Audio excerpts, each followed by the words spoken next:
The widow had asked for nothing but 2 days of work and a warm place for her son to sleep. The rich cowboy thought the boy's handmade train was a sad little thing and laughed before he could stop himself. Hours later, he found the child asleep with the toy against his chest. When he turned it over, one carved name made him realize the widow had brought more than poverty to his ranch. 36 hours before the wooden train landed on Caleb Whitmore's office floor, Mara Bennett was walking the last mile into Red Hollow with dust on her hem, a worn suitcase in one hand, and her 7-year-old son beside her. Eli carried the little train against his chest, as if it were worth more than the few coins left in his mother's purse. Since Nathan Bennett's death, almost everything else had disappeared. Their rented house had gone first. Then the 2 milk cows, the wagon, and the small bookkeeping work Mara had done for neighboring ranchers. Silas Crow had made certain the story traveled faster than she could. By the time she reached Red Hollow, people had already heard that Nathan died owing money, that his widow was chasing land that never belonged to her, and that anyone who trusted Mara Bennett would regret it. The woman at the boarding house recognized the name before Mara finished signing the register. A moment later, the room was no longer available. Mara did not argue. She closed the register, gathered her suitcase, and walked back into the cold with Eli. Pride could not feed a child, but neither could humiliation. She would spend her last money on bread before she spent it begging someone to believe she was decent. Hidden inside her coat was a letter Nathan had written during the final weeks of his life. Beside it rested a faded receipt from the county records office. Mara had read the letter enough times to know every bend in his handwriting, but she had never shown it to anyone in Red Hollow. Nathan had warned her that some truths became more dangerous once the wrong people knew where to look. Eli knew only that his father had wanted him to keep the wooden train. The paint had faded to brown-gray. One wheel sat crooked, and a crack ran along the roof of its tiny engine. Mara had been offered money for it twice during the journey west. Both times, she refused.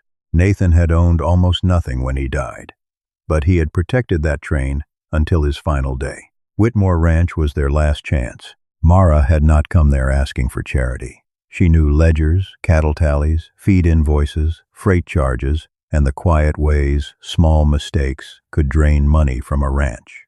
For years, she had kept Nathan's accounts after dark while he worked cattle during daylight. If Whitmore had floors to scrub, books to sort, meals to prepare, or numbers to check, she would earn whatever shelter they received. At the ranch gate, a foreman looked from her worn boots to Eli's patched coat and seemed ready to send them back toward town. Mara simply asked for enough time to prove she could work. Caleb Whitmore happened to be crossing the yard when he heard the exchange. He said little. His eyes rested on Mara only briefly before moving to the cattle sheet in the foreman's hand. Mara saw the mistake before either man noticed her looking. The total in the bottom column was wrong. She pointed to 2 entries counted twice after a herd transfer and quietly gave the corrected number from memory. The foreman checked once, then again. Caleb stopped walking. For the first time since Mara Bennett reached Red Hollow, someone looked at her without pity or suspicion. He looked at her as if she might be useful. Caleb Whitmore did not offer Mara kindness dressed up as charity. He handed the cattle sheet back to his foreman, asked Mara how long she had worked with ranch accounts, and listened while she explained that she had kept Nathan's books for nearly 6 years. Then he gave her something more useful than sympathy. 2 days. For 2 days she could work in the ranch office, sort invoices, correct the livestock records, and earn the same daily wage he would have paid anyone else. If she proved useful, they would discuss something permanent. If she did not, she would still leave with honest pay. Mara accepted before he could change his mind. Caleb also gave her the key to a small bunkhouse room that had once belonged to a married ranch hand. It was plain, with one narrow bed, a washstand, and a little iron stove, but Eli stared at it as though Caleb had handed them a hotel. There were no questions about Nathan, no questions about Silas Crow, no demand that Mara explain why a widow with a child had arrived at his gate with so little. Caleb simply told the kitchen to add 2 plates at supper. That evening, he noticed Eli eating quickly and slipping half a biscuit into his coat. The boy was saving it for his mother. Caleb said nothing. The next morning, there were extra biscuits wrapped in cloth beside Mara's place at the office desk. She understood who had put them there. She also understood why he had said nothing about it. By noon, the desk that had been buried beneath freight receipts and cattle tallies was organized into clean stacks. Mara found 3 duplicate feed invoices, a shipping charge entered under the wrong month, and a payment for water access that appeared twice under different company names. She did not accuse anyone. She circled the entries and placed them beside Caleb's ledger. That restraint caught his attention more than the mistake itself. Most people who wanted to impress a wealthy rancher rushed to tell him what everyone else had done wrong. Mara checked every number twice before bringing him anything. The duplicated water payment bothered her most. Both charges eventually led to the same company, Crowland and Water. She kept the name to herself until she could be certain. Across the room, Eli waited quietly with his wooden train balanced across his knees. One of the ranch hands stopped beside him and asked why he carried such an old toy everywhere. Eli explained that his father had told him it once belonged to a real cattleman. A few men smiled. Caleb glanced over from his desk. Mara saw the amusement in his face and felt something tighten inside her. She knew how quickly harmless laughter could become judgment. Before she could call Eli away, the boy walked proudly toward Caleb's polished desk and placed the crooked little train in front of him. Caleb looked down at it. A moment later, the toy slipped from the edge. Caleb did not pick up the train at once. For several seconds, he stared at the name carved beneath it, as if the wood had opened a door he had spent most of his life pretending was not there. Thomas Hale. Mara watched the color leave his face. She had expected surprise if anyone recognized the name, but not this. Caleb finally lifted the train and set it carefully on the desk. He asked how much she knew about Thomas Hale. Mara chose her answer with care. Thomas had been an ancestor on Nathan's mother's side. The train had passed through the family for years, and Nathan had protected it with a seriousness Mara never fully understood. He had once told her that Thomas Hale had owned cattle near Red Hollow and had done business with the Whitmores before disappearing from local records. That was all Mara was willing to give him. Caleb said nothing for a while. When he was a boy, his father had mentioned Thomas Hale only twice. Both times, the name had carried the same warning. Thomas was supposed to have betrayed the Whitmore family, taken money that did not belong to him, and vanished before anyone could make him answer for it. After that, Caleb's father had forbidden the ranch hands from speaking the name again. Yet the train in front of him did not look like something a thief would have hidden after running away. It looked like something a family had protected. Caleb took Mara to a narrow storage room behind the main office where Whitmore records had been stacked for decades. Dust-covered old ledgers, cattle books, tax receipts, and maps drawn before Caleb was born. Mara recognized the numbering system almost immediately. 17, 204, 6.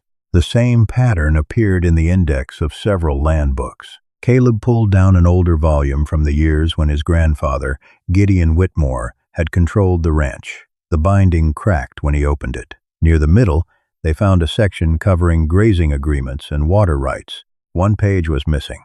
It had not fallen out. Someone had cut it cleanly along the binding. A narrow strip of paper remained close to the spine. On that strip, barely visible beneath faded ink, was part of a number.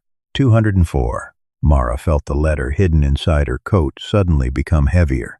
Nathan had spent his final months searching county files, old deeds, and tax records. Before he died, he had warned her not to trust anyone, simply because they carried a respected family name. Mara had obeyed that warning through hunger, humiliation, and every closed door in Red Hollow. She was not ready to stop obeying it now. Caleb noticed her hand move toward her coat, but he did not ask what she was hiding. Instead, he turned another page. A faded entry near the bottom carried 2 names together: Gideon Whitmore, Thomas Hale. Beside them were the words, North Spring. That was when Caleb understood something was wrong with the story he had inherited. Thomas Hale had not been a stranger circling Whitmore land. He and Caleb's grandfather had once been tied to the same property. If you believe Mara is hiding the truth because she has a good reason, tell us what you would do in her place. Would you trust Caleb yet, or would you keep Nathan's letter hidden a little longer? Mara looked from the ledger to the wooden train. For the first time, The question was no longer why Thomas Hale had vanished from history. It was who had needed him erased. By sunrise, Mara no longer saw the missing page as an old Whitmore family mystery. If Thomas Hale had been erased from the ranch records, someone might still be making money from that erasure. She returned to the office before breakfast and spread 5 years of water bills, cattle tallies, freight receipts, and grazing contracts across Caleb's desk. Filed by year, the charges looked ordinary. Arranged by company, they told another story. Whitmore Ranch had paid Crow land and water twice during several seasons. One fee was called canal maintenance, another was listed as water access.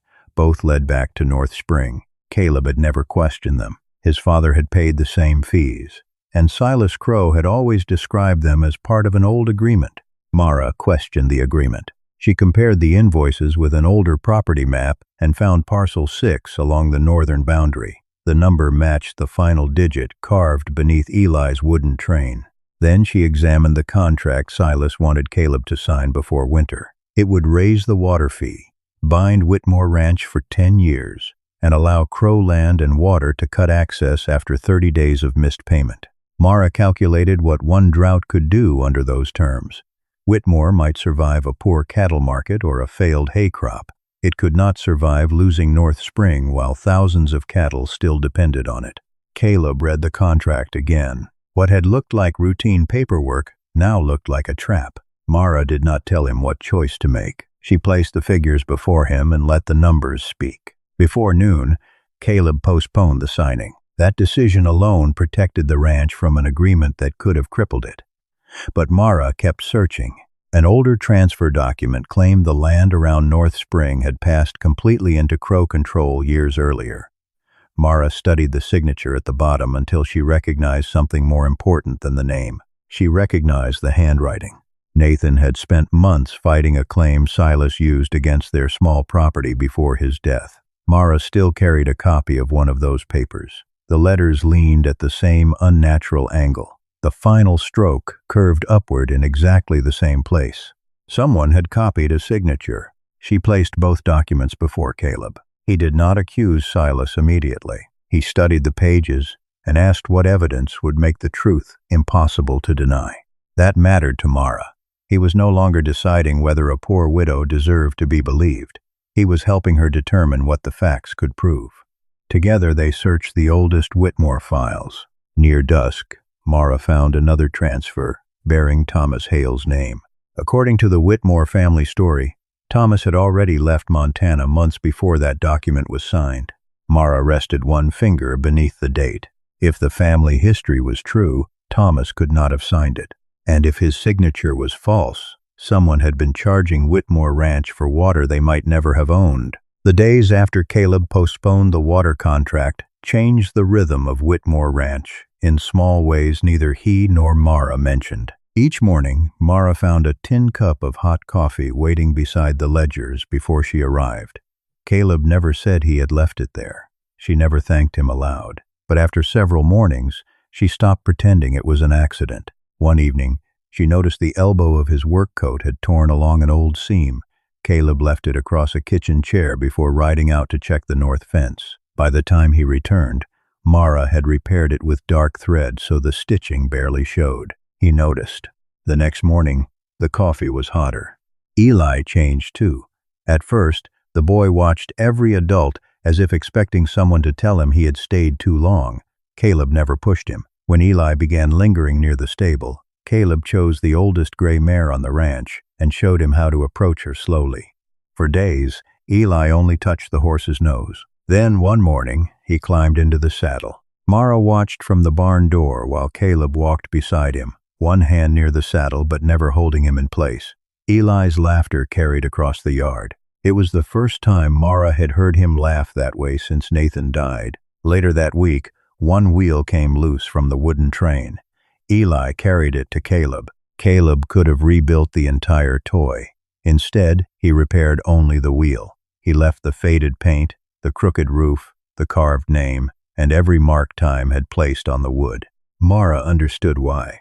Caleb had enough money to replace almost anything. He was learning that some things mattered because they could not be replaced. Rain came hard that evening. Mara found him in the barn, securing a loose shutter while water hammered the roof. When the work was done, neither hurried back toward the house. Mara told him a little more about Nathan. Her husband had spent the last year of his life trying to prove that a land claim connected to Silas Crow was false. The more he searched, the more doors closed. Work disappeared. Credit vanished. People who once greeted him stopped meeting his eyes. Caleb listened without interrupting. Then he admitted that his own father had died, refusing to explain what had truly happened between Gideon Whitmore and Thomas Hale. For the first time, silence between them felt safe. The next afternoon, Eli noticed an old photograph hanging in the main house. It showed Gideon Whitmore beside another man near a stone-lined spring.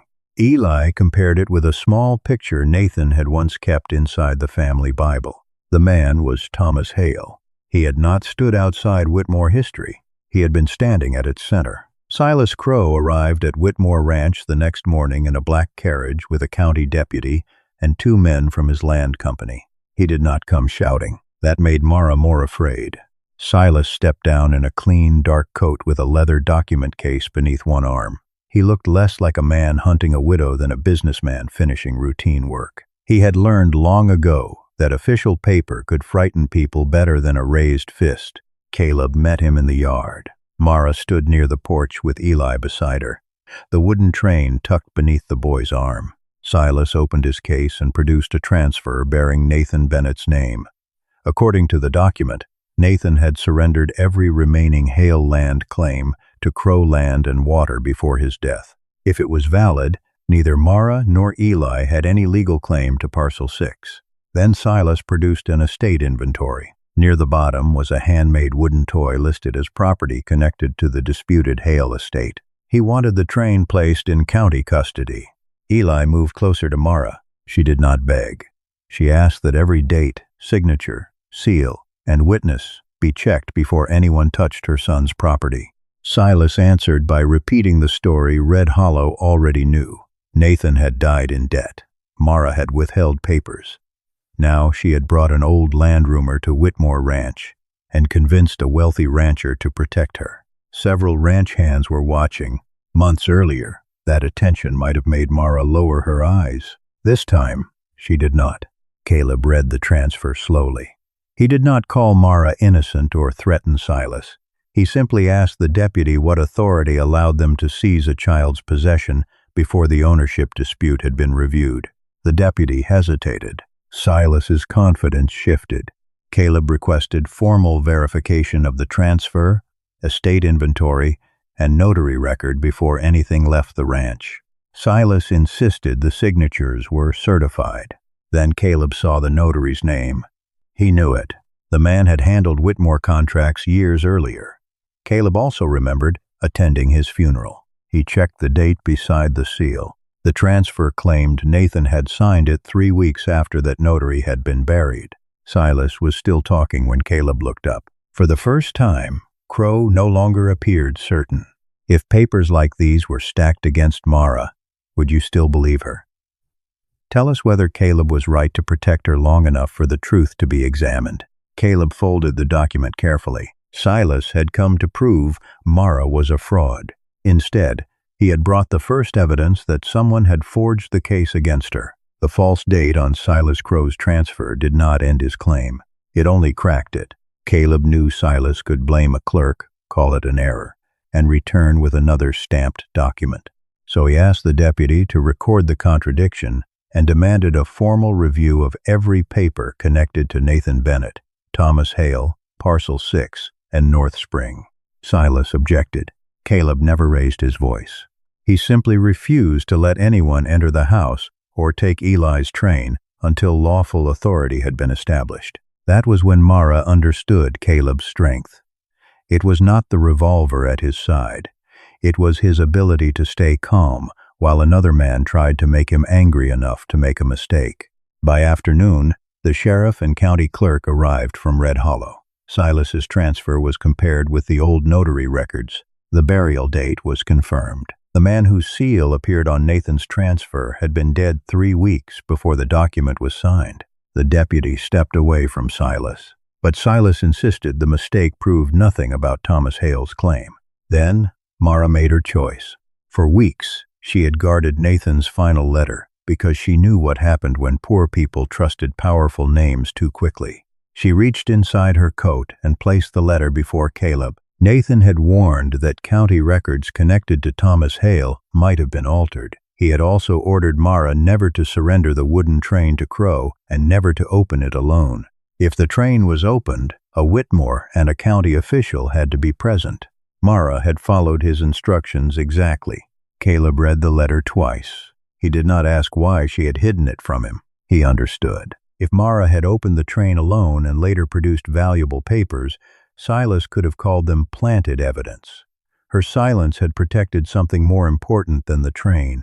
It had protected the truth. The county clerk searched the oldest index books until he found an entry that made the room go still. Book 17, page 204, parcel 6.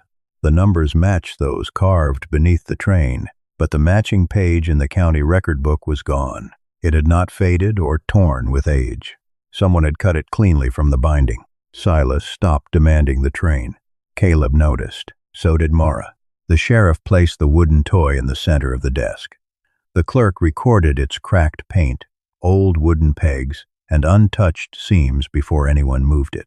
Eli stood beside his mother, staring at the little train that had survived hunger, cold roads, and every locked door since Nathan's death. Caleb moved to the opposite side of the table. The sheriff gave permission. Slowly, the wooden base began to lift. The wooden base lifted only a fraction before the sheriff stopped and asked the county clerk to record what lay beneath it. Inside the hollow body was a folded packet wrapped in oilcloth, yellowed at the edges but dry. No one in the room touched it at first. The clerk noted the condition of the train, the age of the pegs, and the fact that the compartment showed no sign of recent alteration. Only then did the sheriff remove the packet and place it on the desk. Silas Crow had gone pale. Mara noticed before anyone else did. The first document was a deed bearing two names: Gideon Whitmore, Thomas Hale. The signatures matched the names Caleb had already found in the old ranch ledger. The deed did not describe Thomas as a hired hand, debtor, or trespasser. It described him as a partner. Years earlier, Gideon Whitmore had contributed cattle and grazing land, while Thomas Hale had contributed parcel 6 and permanent access to North Spring. The agreement gave both families rights to the water and stated that Hale's share would pass to his lawful heirs. Caleb read the clause twice. The story he had been raised to believe collapsed in front of him. Thomas Hale had not stolen from the Whitmores. He had helped build what became Whitmore Ranch. A second paper lay beneath the deed. It was a letter written by Gideon to Thomas before the Hale family left Montana. Gideon warned that a land broker named Amos Crow had been pressuring both men to surrender the spring rights through a private transfer. Gideon had refused. Thomas had refused as well. Amos Crow had been Silas's father. The letter explained why Thomas had hidden the original deed instead of trusting the county office. Someone had already begun changing copies of the land records. Nathan Bennett had spent his final year following the same trail. The county clerk brought out birth records and estate documents Nathan had requested before his death. Piece by piece, the line of inheritance became clear. Thomas Hale's interest had passed to his daughter. From her, it had passed through the family until it reached Nathan Bennett. After Nathan's death, the lawful heir was Eli. Mara closed her eyes for a moment. All the doors that had been shut in her face, all the accusations that Nathan had been chasing land that was not his, all the shame Silas had spread through Red Hollow had been built around a lie. But the discovery did not make Mara owner of Whitmore Ranch.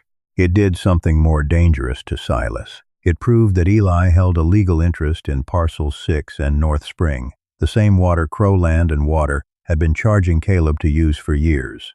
The fees, the 10-year contract, the pressure on Nathan, the missing county page, the forged transfer. For the first time, all of it formed one straight line. Silas's family had not inherited the water rights. They had been profiting from rights that should never have belonged to them. Caleb looked toward Mara.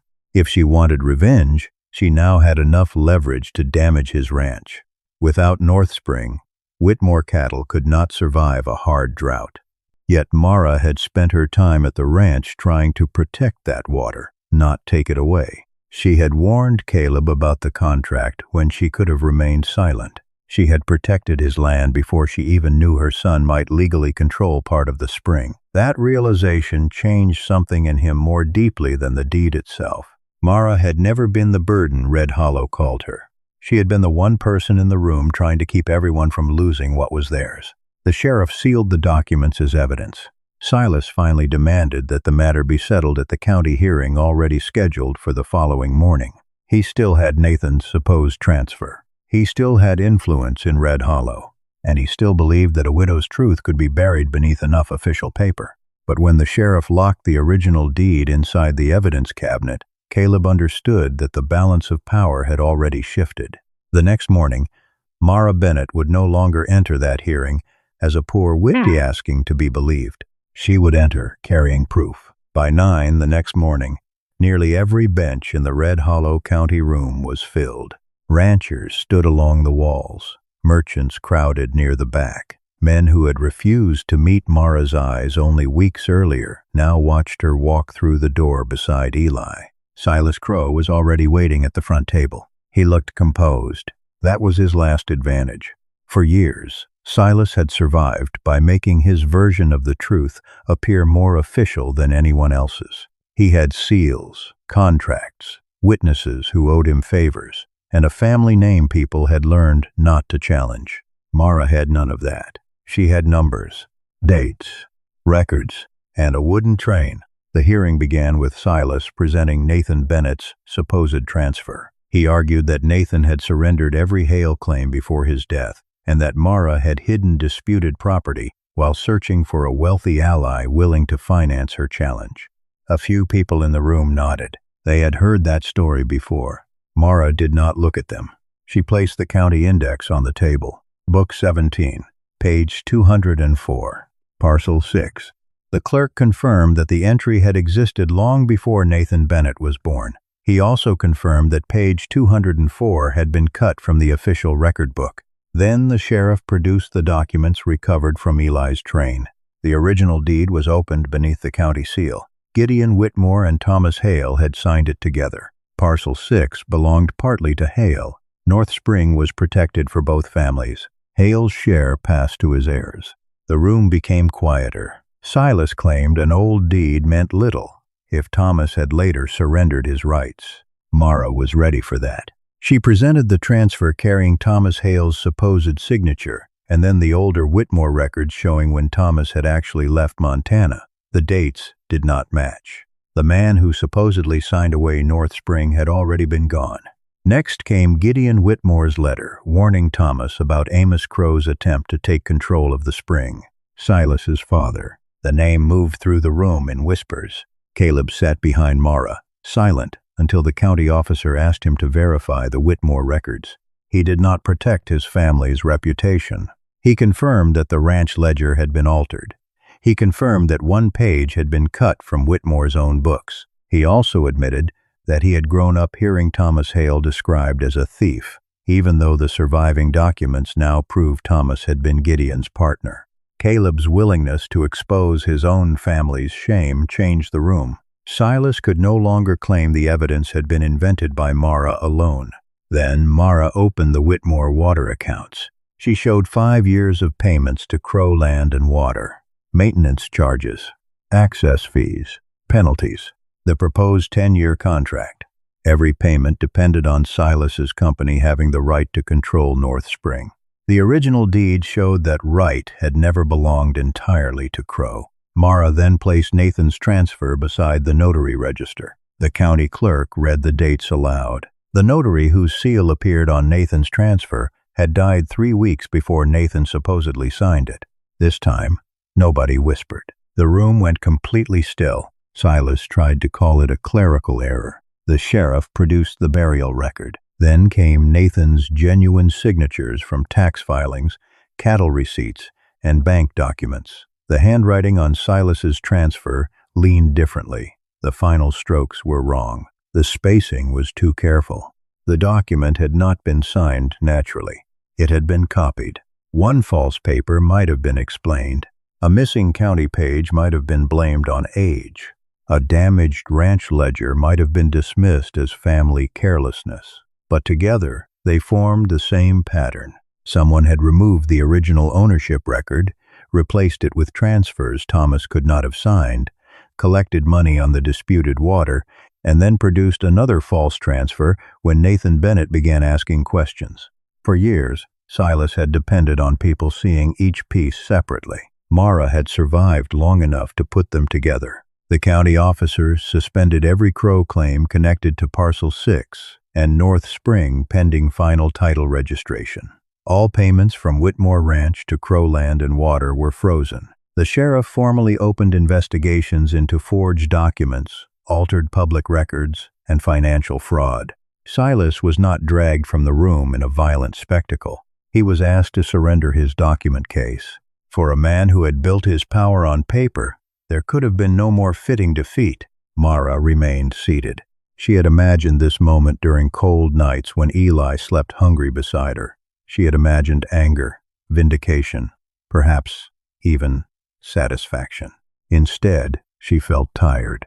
Then the county officer read the finding that mattered most.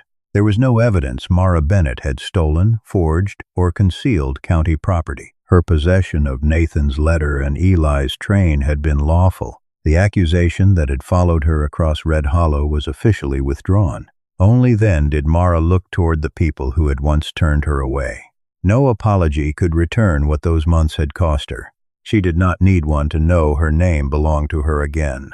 If Mara's journey reminds you that truth can be buried without being destroyed, share or save this story for someone who may need to hear it. And subscribe if you believe patience, courage, and evidence can still bring justice home. Outside the county building, Caleb handed Mara a new folder. Inside were the preliminary papers recognizing Eli Bennett's inherited interest in Parcel 6 and North Spring. The documents gave Mara enough security to leave Red Hollow if she wished. She no longer needed Caleb's ranch. She no longer needed his money. She no longer needed anyone to open a door for her. Caleb knew that too, so he did not ask her to stay. For the first time since they met, Mara Bennett was completely free to leave. And that made whatever she chose next mean everything. 3 weeks after the hearing, the first hard frost silvered the grass around Whitmore Ranch. By then, the county had recognized Eli Bennett's inherited interest in Parcel 6 and North Spring. The final title work would take time, but the important question was settled. Crowland and water no longer controlled the spring, and the Bennett estate could not be pushed aside again. Mara also had something she had not possessed when she walked into Red Hollow. A choice. Her share of the water agreement, Nathan's recovered estate, and the wages Caleb owed her gave her enough security to leave Montana if she wanted. She could rent a house in another town, find bookkeeping work, and raise Eli somewhere no one knew the stories Silas Crow had spread about her. Caleb made certain she understood that. He prepared a fair agreement between Whitmore Ranch and the Bennett estate for the use and maintenance of North Spring. He did not ask Mara to surrender Eli's rights. He did not hide charity inside a contract. The terms treated her as an equal landholder. Then he gave her the option of keeping her position in the ranch office. Nothing more. No debt, no promise demanded in return. For several days, Mara said nothing about whether she would stay. She walked the northern fields where the grass turned gold beneath the autumn sky. She stood beside North Spring and watched clear water move between the stones. Thomas Hale and Gideon Whitmore had once known together. For most of her life, home had been whatever place she was afraid to lose next. Whitmore Ranch felt different. Eli had chores now. Each morning he carried oats to the old gray mare Caleb had taught him to ride. He knew which barn cat would scratch and which ranch hand always saved him the last biscuit at supper. And Caleb had changed in quieter ways. He no longer worked until midnight, simply because there was nobody waiting for him inside the house. He came in for supper. He listened when Eli described things that had happened in the barn as though every small detail mattered. He still left coffee beside Mara's ledgers. One evening, Mara entered the main room and stopped near the fireplace. A small wooden shelf had been fixed to the wall. The train sat upon it. Caleb had not polished away the years. The roof was still crooked. The paint was faded. One wheel still showed the careful repair he had made for Eli, but the train rested differently now. Its carved underside faced outward. Thomas Hale's name could be seen by anyone who entered the room. For 20 years, that name had been hidden beneath wood, cut from records, and buried under another family's shame. Caleb had chosen not to hide it again. That was when Mara knew. She did not stay because she had nowhere else to go. She stayed because, for the first time, she was free enough to choose where she belonged. The weeks settled into winter. Mara continued managing the ranch books, but now Caleb asked for her judgment before major contracts were signed. Eli grew braver on horseback. The empty rooms of the main house slowly collected signs of 3 lives instead of 1. Nothing between Mara and Caleb happened suddenly. There was no grand declaration. There was simply the way his hand found hers when they stood beside North Spring one cold evening, and the way she did not pull away. By Christmas, Eli no longer asked whether they were safe. He knew. One morning, a wheel slipped loose from the wooden train again. Eli carried it across the room toward Caleb without hesitation. In the easy way a child gives a name only after his heart has already decided, he called Caleb Pa. Caleb went still. Mara looked at him. This time, she did not correct her son. Outside, snow began falling across Whitmore Ranch, covering the old wagon tracks leading toward Red Hollow. Inside, Caleb repaired the little wheel, while Eli watched beside him and Mara stood near the fire. The wooden train had once been laughed at because it looked worthless. Instead, it restored a stolen name, uncovered a buried truth, saved the water that kept a ranch alive, and returned a widow's honor. But in the end, its greatest gift was simpler. It had carried 3 lonely people to the same place, and somewhere along the way, that place had become home.